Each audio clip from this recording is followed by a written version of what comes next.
Bonjour à vous. Vous pouvez choisir un endroit calme, tranquille, où vous pouvez vous reposer pour profiter pleinement de cette séance d'hypnose. Vous pouvez choisir un canapé, un fauteuil ou encore votre lit, même si on a tendance à l'endormissement dans celui-ci et que ce n'est pas l'objectif de cette séance. Assurez-vous de ne pas être dérangé durant le temps de ce moment pour vous. Assurez-vous que votre téléphone est éteint. Vous pouvez tamiser la lumière et vous munir d'un plaid pour créer un espace plus cocon et partir à la rencontre de votre enfant intérieur. L'essentiel est que vous soyez bien, à l'aise, pour profiter pleinement de cette séance d'hypnose.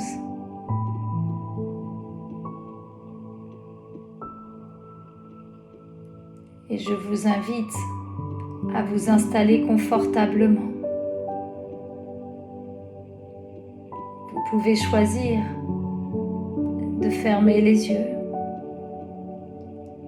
ou simplement de laisser vos paupières s'alourdir, s'assombrir pour atteindre un état de détente qui vous convient, afin de vous laisser bercer par mes mots. Et peut-être que pendant que vous êtes là à écouter le son de ma voix, une autre partie de vous s'évade pour retrouver son enfant intérieur. Car vous reconnecter à cette partie de vous est le plus beau cadeau que vous puissiez vous faire pendant cette séance d'hypnose, à moins que vous ne souhaitiez le libérer pour vous-même vous dégager de tout ce qui peut vous peser. Car je ne sais pas si vous savez, mais nous avons tous un enfant intérieur dont certaines parties demandent à être reconnues, écoutées, apaisées et guéries. Et parfois, nous avons oublié cet enfant blessé, resté caché depuis tant d'années. Et d'ailleurs, ma grand-mère disait souvent qu'apprivoiser notre enfant intérieur, le reconnaître et l'écouter, permettrait à l'adulte que nous sommes devenus de guérir des blessures qui teintent notre façon de voir la vie, nos relations et notre potentiel à venir. Comme si l'avenir de notre enfant intérieur pouvait guérir des blessures en teintant sa vie d'une couleur guérissant notre avenir. Car la différence de nos blessures apporte une teinture différente pour chaque relation. Et peut-être que vous pouvez ressentir une partie de votre corps s'engourdir ou une partie de celui-ci. Vous sentez peut-être déjà votre jambe gauche qui commence à fourmiller ou la main droite. Ou peut-être est-ce vos paupières qui se prennent pour des papillons ou encore votre corps qui frissonne comme si les fantômes de votre passé était en train de s'envoler. Vous pouvez être comme suspendu à mes mots ou tout simplement à repenser à un moment heureux de votre enfance, vous amenant à vous réconcilier avec votre passé pour enfin vivre dans la sérénité. n'êtes pas obligé de sentir déjà la transformation s'opérer. Vous avez la possibilité de laisser s'intégrer tout ce qui est bon pour vous en le demandant à votre conscient, ou de simplement croire que l'inconscient, c'est déjà ce qui est idéal dans l'instant présent.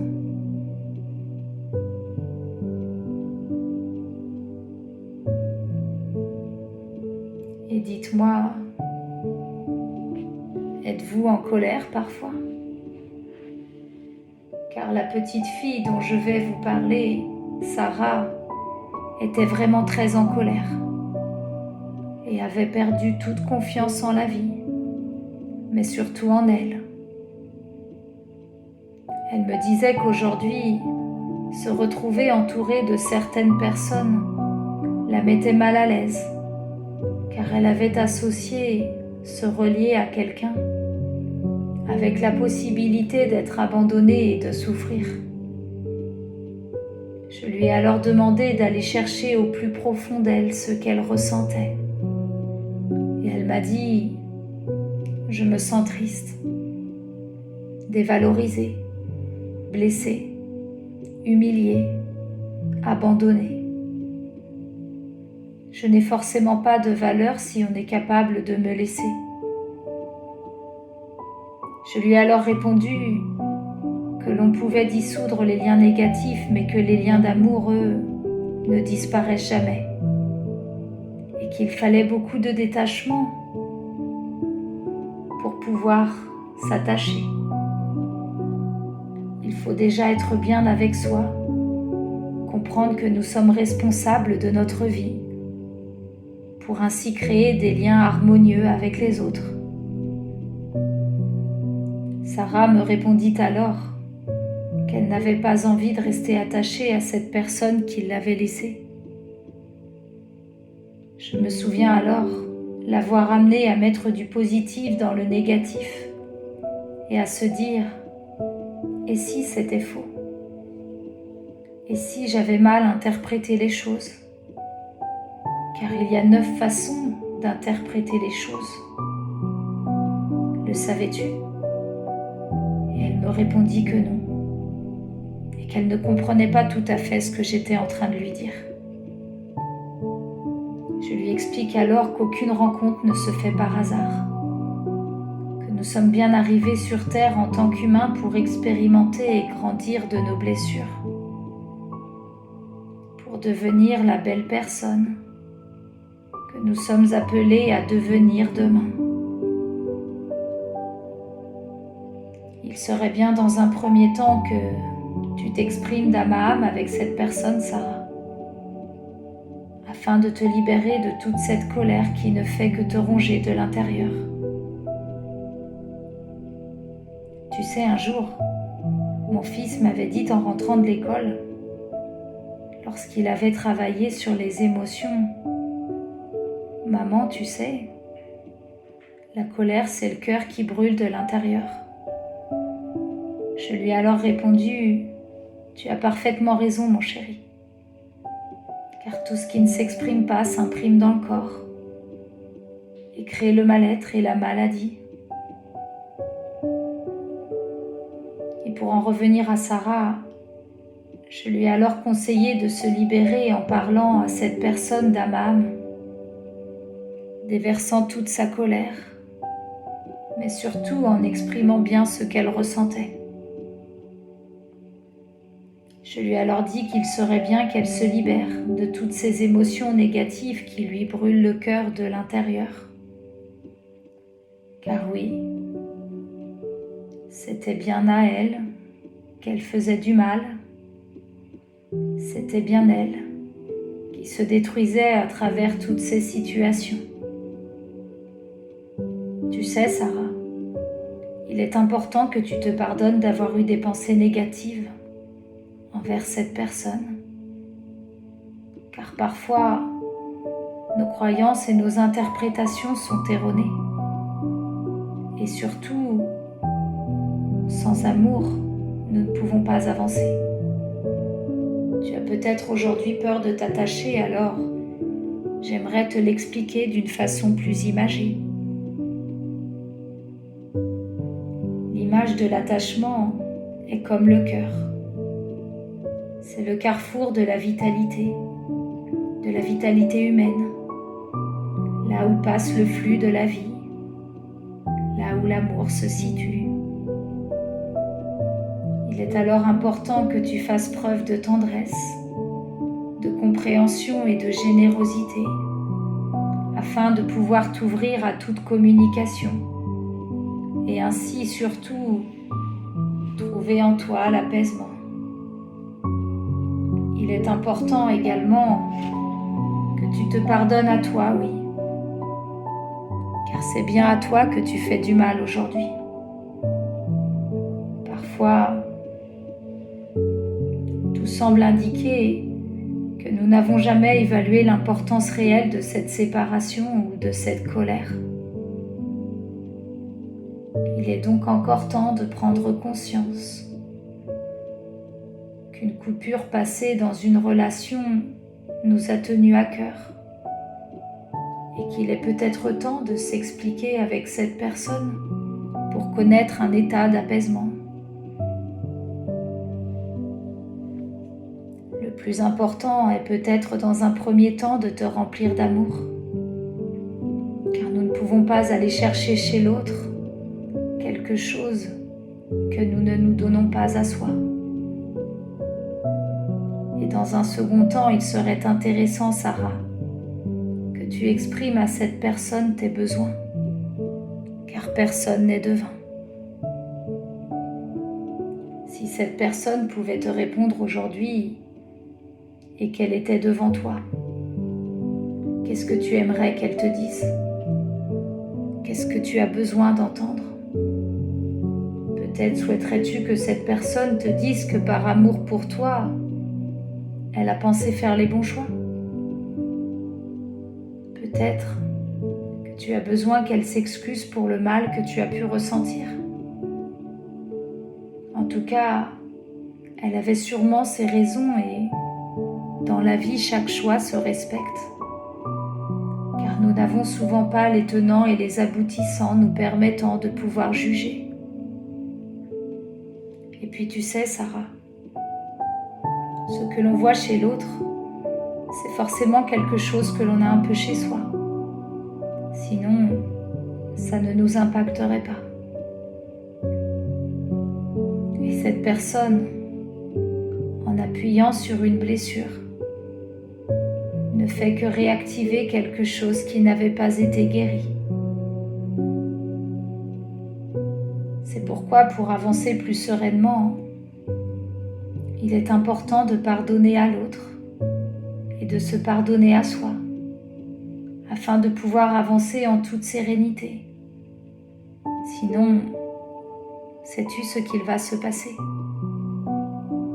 Des situations appelant à la même blessure se placeront sur ton chemin, jusqu'à t'amener à te pardonner et à pardonner à ceux qui t'entourent. Il est important de comprendre que nous sommes 100% responsables de notre vie, que nous attirons à nous ce que nous avons besoin de travailler. Alors retiens une chose, nous sommes responsables, oui, mais pas coupables. La culpabilité, c'est non-amour. Et nous ne sommes pas des robots. Nous avons des émotions. Nous avons alors le droit d'être impactés, d'être touchés, d'être blessés. Mais le principal est de nettoyer au plus vite ces blessures, afin de cesser de les répéter et de ne pas se créer la maladie. Il faut parfois un temps pour comprendre pourquoi nous avons cette peur de changer. Mais je t'assure que le magicien qui est en toi ne demande qu'à activer son pouvoir. Car lorsque l'âme agit, la vie devient rassurante et sécurisante. À tout moment, nous avons la possibilité de nous relier à la source et demander de l'aide au grand esprit pour trouver la force de faire le premier pas qui pourrait changer toute notre vie. Cette petite fille s'est libérée après avoir répété après moi. Je me pardonne d'avoir eu des pensées négatives envers mes parents et envers toutes les personnes qui m'ont fait du mal. Je me pardonne d'avoir eu des pensées négatives envers moi. Sarah a pu évoluer dans la sagesse et la générosité, en ayant bien compris qu'elle avait la capacité d'unir ce qui était séparé et de dissoudre ou de rectifier ce qui était abîmé.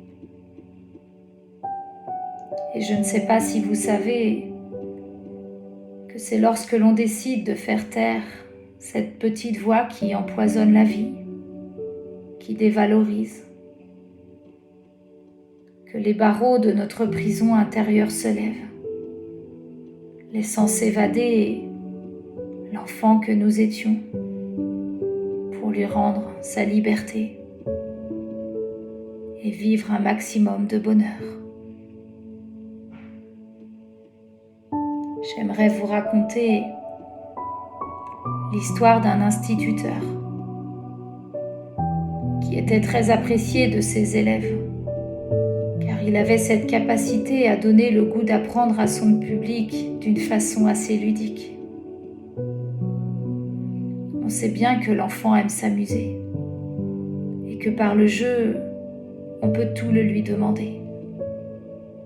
Et cet instituteur un jour eut une idée.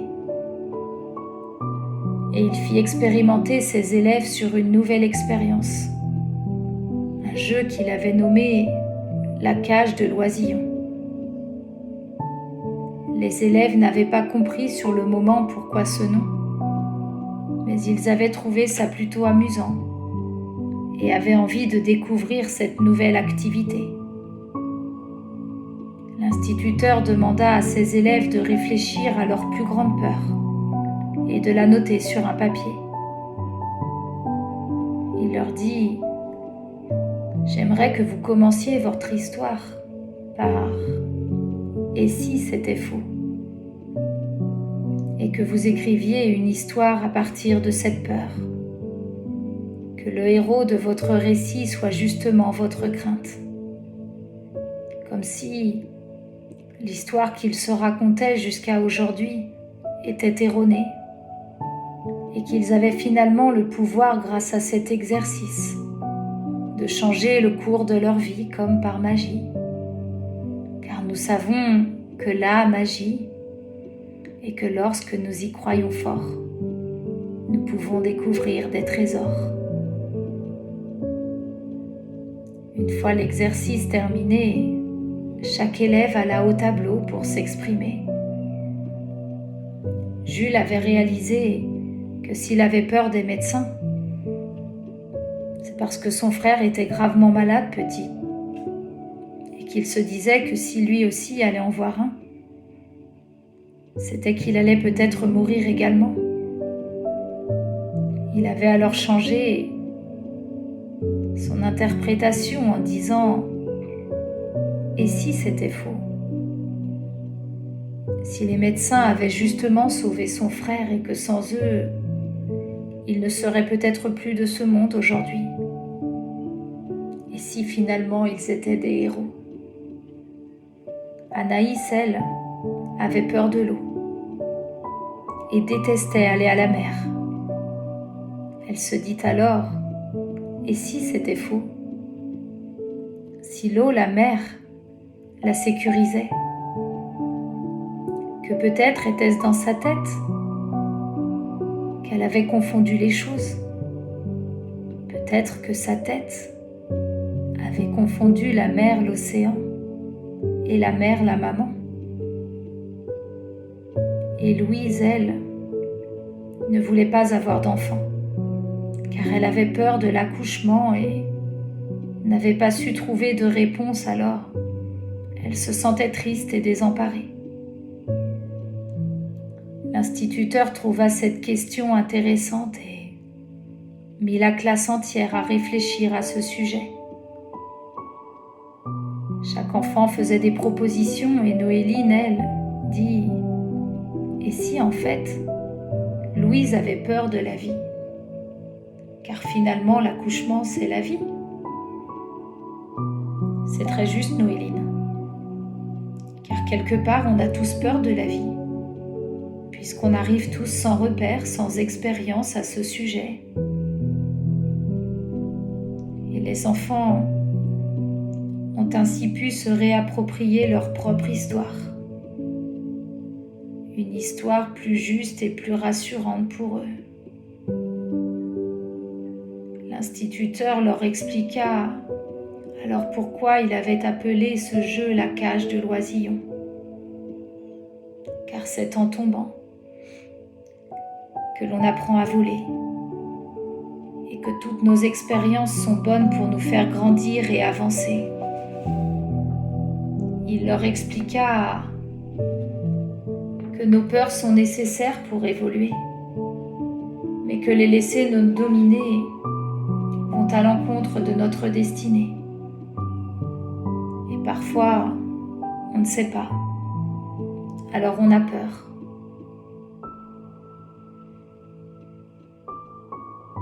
C'est ce qu'on appelle l'état d'inexpérience. On peut alors prendre l'image de l'oisillon qui reste dans sa cage de peur de tomber, mais qui ne saura jamais ce qu'il y a de l'autre côté.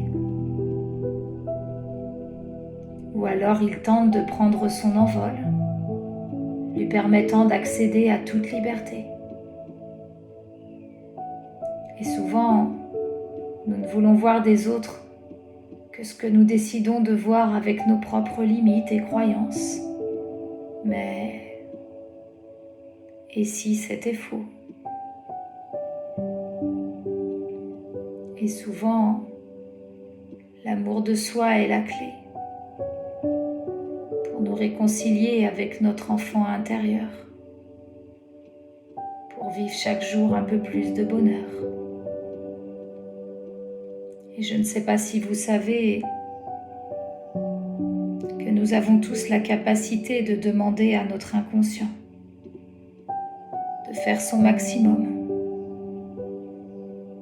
pour pouvoir nous amener à nous libérer des blessures de notre passé pour un maximum de bonheur. Imaginez maintenant que l'enfant que vous étiez était comme emprisonné dans une grotte, comme si une grosse pierre en avait bouché l'entrée. C'était peut-être la pierre de la colère, de l'injustice, de l'abandon, de la trahison. Poussez cette pierre. Poussez-la si fort que l'entrée de la grotte voit enfin le jour pour laisser sortir cet enfant que vous étiez. Ça y est, il est libre cet enfant. Imaginez-vous le prendre dans vos bras, le rassurer, lui dire qu'il a été très courageux cet enfant pour traverser tout cela et que vous l'aimez. À partir de maintenant, les blessures du passé guérissent. Cet enfant blessé au fond de vous peut grandir et s'épanouir jour après jour. Imaginez-vous d'ici quelque temps, heureux de constater que votre vie connaît plus d'extraordinaire depuis que vous avez réussi à faire la paix avec votre enfant intérieur. D'ici quelques instants, la séance va se terminer et votre inconscient va continuer à faire tous les changements nécessaires dans les jours et dans les nuits d'après. Et à votre propre rythme, vous allez pouvoir revenir dans l'ici et maintenant, reprendre conscience de la pièce dans laquelle vous vous trouvez, de votre environnement et de réouvrir les yeux doucement. Quant à moi, je vous dis à tout bientôt. Et d'ici là, prenez bien soin de vous.